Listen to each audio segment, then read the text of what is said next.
আসসালামু আলাইকুম, সবাইকে আপনার টিচিং একাডেমি থেকে স্বাগত।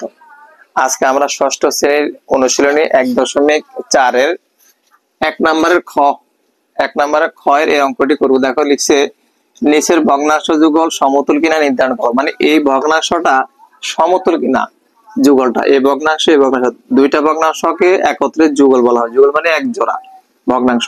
সমতুল বলতে আমরা প্রথম ভগ্নাংশ লব দ্বিতীয় ভগ্নাংশের হর গুণ করে যে মানটা পাবো, এবং প্রথম ভগ্নাংশের হর দ্বিতীয় ভগ্নাংশের লব গুণ করি মান যদি সমান হয় তাহলে এটা যুগল সমতুল হবে, আর যদি সমান না হয় যুগল সমতুল হবে না। তাহলে আমরা দেখো এভাবে করবো, প্রথম ভগ্নাংশের হর প্রথম ভগ্নাংশের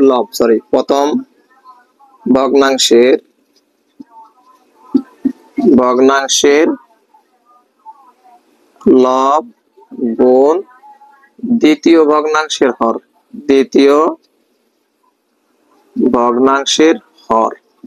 প্রথম ভগ্নাংশের লব কত 7, দ্বিতীয় ভগ্নাংশের হর কত 33। তাহলে 7 আর 33 যদি গুণ করি তাহলে আসবে 231। তোমরা গুণ করে দেখবা ক্যালকুলেটরে, 3 7 21 টাকা আছে 2, 21 আর 2 23। এবার আবার কথাটা না লিখে সুতরাং দ্বিতীয় লিখতে পারো। প্রথম ভগ্নাংশের কত হর গুণ দ্বিতীয় ভগ্নাংশের লব। প্রথম ভগ্নাংশের হর কত 11, দ্বিতীয় ভগ্নাংশের লব হলো 14। 14 আর 11 যদি গুণ করি আসে 154।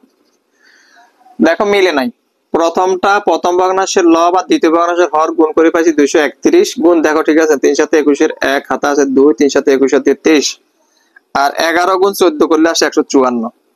তুমি ক্যালকুলেটর মারি দেখবা 154 আসে। এখন দেখো এটা এখানে 154, এখানে 231, তার মানে মিলে নাই। যখনই মিলবে না তখন আমরা লিখব সুতরাং ভগ্নাংশ যুগল সমতুল নয়। ভগ্নাংশ যুগল সমতুল নয়, এটাই হবে আমাদের উত্তর। আশা করি বুঝতে পারছো। তুলে গেল।